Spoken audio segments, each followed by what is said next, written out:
For eons, life existed in a state of tranquil stasis, sustained only by the sun. The primordial ocean was a landscape of passive existence, devoid of hierarchy.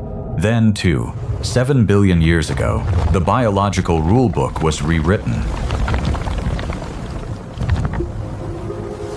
In the lightless depths, a single-celled organism reached out and engulfed its neighbor. This was the birth of phagocytosis. The first kill. The victim became fuel, powering the victor and triggering a high-stakes competition for survival.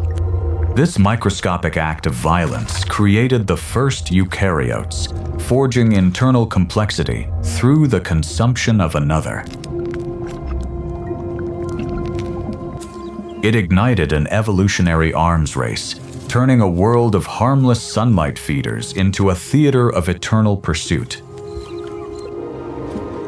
This ancient lethal hunger remains the core of our own biological identity. The timeline of this violence spans 2.7 billion years.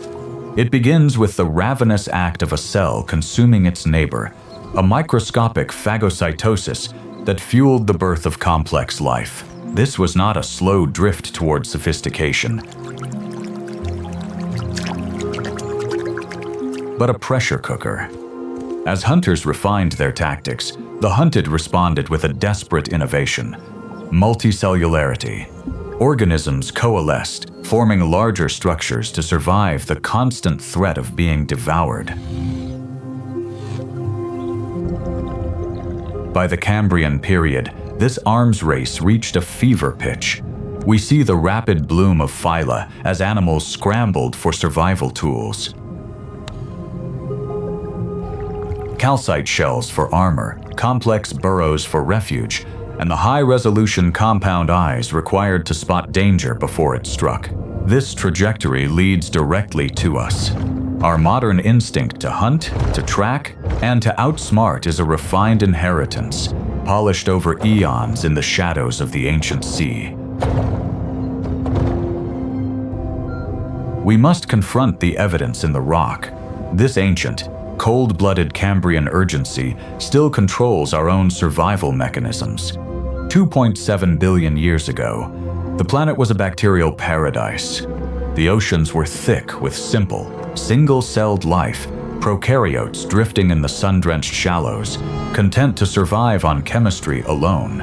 There was no hierarchy. No one fed on the living. That silence broke when a transformative event shattered the status quo. Eukaryotic cells, larger, more sophisticated entities, emerged with a new capability, engulfing their smaller, neighboring prokaryotes through phagocytosis. This was the original predatory act. It was the forced assimilation of one life form into the body of another. This violence triggered a fundamental shift in biological architecture. By internalizing those smaller victims, the hunter gained organelles, energy-producing engines that fueled a rise in cellular complexity. This merger created a new kind of organism, capable of sustaining itself through the destruction of its own kind.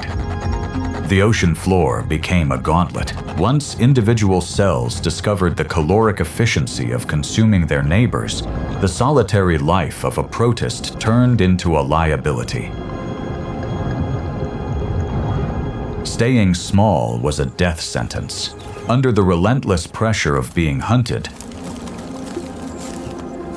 individual organisms began a radical pivot. They stopped operating as autonomous units and started to merge. By tethering themselves to one another, they could grow beyond the reach of a single predator's maw. These early colonial structures were the first attempts at physical fortification. They were defensive architectures designed to withstand the microscopic hunger that dominated the primordial world. Survival favored the communal. As these colonies grew in size and complexity, they transformed the water column. from a scattering of microscopic individuals into a landscape of defended, multicellular bastions. 780 million years ago, the Chuar group records a shift in the chemistry of life. Within these ancient strata, we find clear proof of protists hunting protists. This was not the accidental grazing of the past. It was intentional, calculated selection. The hunt had transformed from a chemical reaction into a tactical pursuit. Life began to optimize its internal machinery, testing new methods to capture energy and evade the hungry. This was the opening salvo of an arms race that would soon dictate the geography of the entire ocean. Predators began targeting others with distinct efficiency, forcing the hunted to iterate rapidly or face extinction. The chaotic interaction hardened into a rigid evolutionary force that we can trace through the fossil record. The fossils pulled from the Charnwood Forest tell a story of a world that was never quiet. Beneath the sediment lies Ororalumina atinboroi, a soft-bodied cnidarian that thrived 560 million years ago. Its delicate form carries a weapon that defines the history of conflict: nematocysts. These stinging cells reveal that before the famous explosion of diversity, the deep had already become a theater of ambush. By harnessing stinging threads to snare passing prey, these organisms transformed the landscape into a kill zone. This discovery settles the debate regarding the start of animal predation. It confirms that the Ediacaran seas were a place of calculated, predatory selection. The Ediacaran seascape was a sprawl of soft-bodied life anchored by forms like Dickinsonia and Aspidella. For millions of years, these mat dwellers carpeted the sea floor in a state of apparent stasis. But this stillness is an illusion. Beneath the mats, the first experiments in resource acquisition were already underway. Evidence from South Australia reveals the faint, persistent scarring of early scavengers. These creatures did not just drift. They grazed on the organic layers of their neighbors. They were the bridge between passive existence and active survival. By breaking down the immobile inhabitants of the mat, these scavengers tested the boundaries of the food chain. This early scavenging changed the rules of the ocean floor, revealing that the hunt was a hunger that had been stirring in the dark for eons. 538 million years ago, the seafloor ignited. The Cambrian explosion was a frenzied reaction to the hunt. As predators sharpened their senses and refined their mechanics, the defenseless creatures of the ancient world were forced to adapt or vanish. In the mud of the seafloor, life found a new sanctuary. Organisms began to burrow, retreating into the sediment to escape the prying jaws patrolling the water column above. Others turned to mineralogy, secreting hard, calcified shells, primitive armor designed to turn teeth and shatter appendages. The arms race had escalated from simple ingestion to a high-stakes conflict of steel versus soft tissue. Every hardened shell and deep tunnel excavated into the ancient seafloor is a direct record of that mounting terror. Across the seafloor, the silence shatters. The Cambrian landscape yields to its master, Anomalocaris. This organism rewrites the rules of engagement. Stretching up to a meter, it dwarfs the creatures below. Its biology is a masterpiece of lethal engineering. Too spiny, segmented appendages extend from its head, designed to snare and hold prey with a grip that leaves no room for escape. The true terror lies in its vision. It stares through massive compound eyes, each shimmered with 16,000 individual lenses, a sensory array that rendered the shallow waters a brutal hunting ground. It hunted with precision, scanning for movement and tracking targets with a clarity unknown to its predecessors. Beneath its head sits a circular, plate-lined mouth designed for consumption. The myth of the armor-crushing titan is fading. For decades, the serrated, circular mouth of Anomalocaris was framed as a mechanical engine of destruction, a beast that pulverized trilobites with brute force. Yet the fossil record tells a more refined truth. Paleontologists mapping the bite patterns etched into the seafloor find evidence of a predator far more surgical than the standard narrative suggests. These bite signatures rarely show a systematic crushing of mineralized exoskeletons. Instead, they indicate a hunter that exploited the vulnerable, fleshy gaps in a prey's armor, or focused its appetite on the abundant, soft-bodied victims of the Burgess Shale. Anomalocaris was not an indiscriminate shell crusher. It was a specialized tactician. By shifting our view of the predator from a blunt instrument to a master of opportunity, we see that the ancient arms race was driven by technical precision rather than raw strength. The evolution of complex, hardened defense was a direct response to a hunter that constantly sharpened its efficiency. The game of survival shifted from mere evasion to a technological stalemate 517 million years ago. We see this in the tiny calcified cones of Lapworthella fasciculata. Under the lens, these fossils reveal something far more clinical than the brute force of a crushing jaw. They display precise, perfectly circular boreholes. This is evidence of an assassin that did not just capture its prey, but drilled into it. This level of aggression forced a radical transformation in the fossil record. Soft-bodied life was no longer an option. In the wake of this surgical threat, prey began to trade flexibility for mineralized walls. They grew harder, thicker, and increasingly complex skeletons to stay one step ahead of the drill. It was an engineering war of shell thickness versus the efficiency of the punch. The evolutionary arms race hit a turning point 280 million years ago.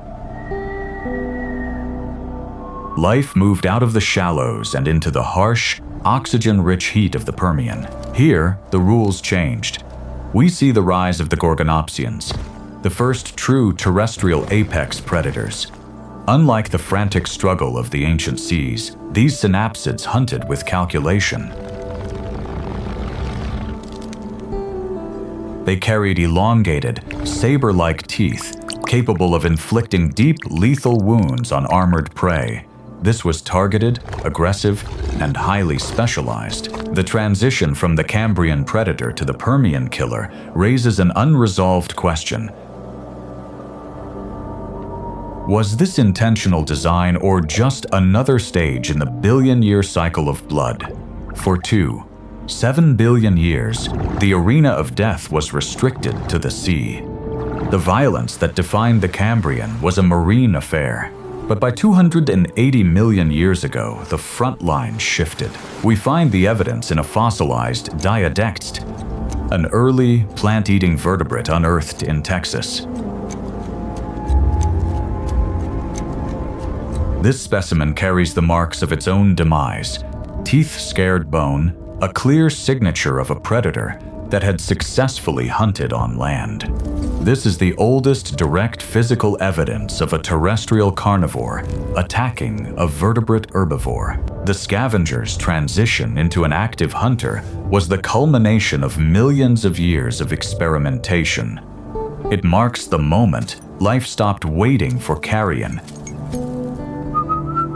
and began manufacturing it. As the hunt moved from the water to the earth, the survival stakes for the prey multiplied. 2 million years ago, the hunt reached its zenith. on the African savanna, Homo erectus, stepped into the role of apex predator, not through biological weaponry, but through the application of stone and intent.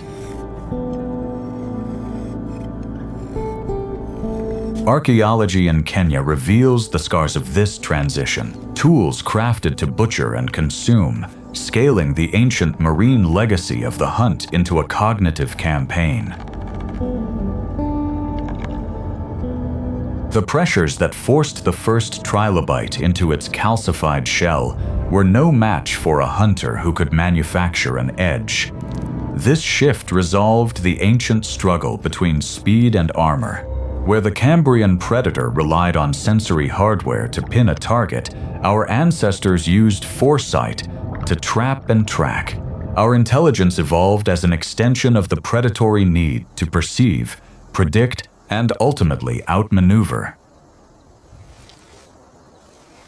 The defensive strategies of the deep, the burrow, the shell, the hiding place, were rendered obsolete by the arrival of an architect who hunted from a distance. Our ability to process information is the direct descendant of the early Cambrian drive to identify prey. We are the inheritors of a billion-year arms race, now refined into the capacity for global dominance. The leap from those first hole-punching predators to the human mind was an iterative refinement of survival. That shell-piercing pressure, first seen in Lapworthella, forced prey to build heavier armor. That armor in turn forged the calculated hunting strategies of apex predators. We are the ultimate manifestation of this cycle. The cognitive hardware we use to plan, to anticipate, and to analyze complex environments evolved as the solution to these exact tactical dilemmas. When you track a goal, evaluate a risk, or read an opponent's intent, you are utilizing neural architecture honed by the pressure to outsmart an adversary in the dark. Our intelligence is not separate from this ancestral violence. It is the tactical zenith of it. Look back across 2,700 million years. We are not separate from the first hungry cell. Our modern lives are built upon a foundation of biological aggression. Every predatory instinct that drove life to arm itself with armor, eyes, and jaws now pulses through the human mind. The same pressure that forced an early synapsid to strike in the Permian is the ancestor of our own tactical intellect. We observe, we pursue, and we conquer because our survival has always been a cycle of consumption. The hole puncher, the crusher, the hunter in the dark, these are the designers of our current world. The arms race never stopped. It simply moved into our neurons. From the earliest chemical scavengers to the tools of the first hominids, the mandate remains identical. Nature survives by adapting to the shadow of the hunter.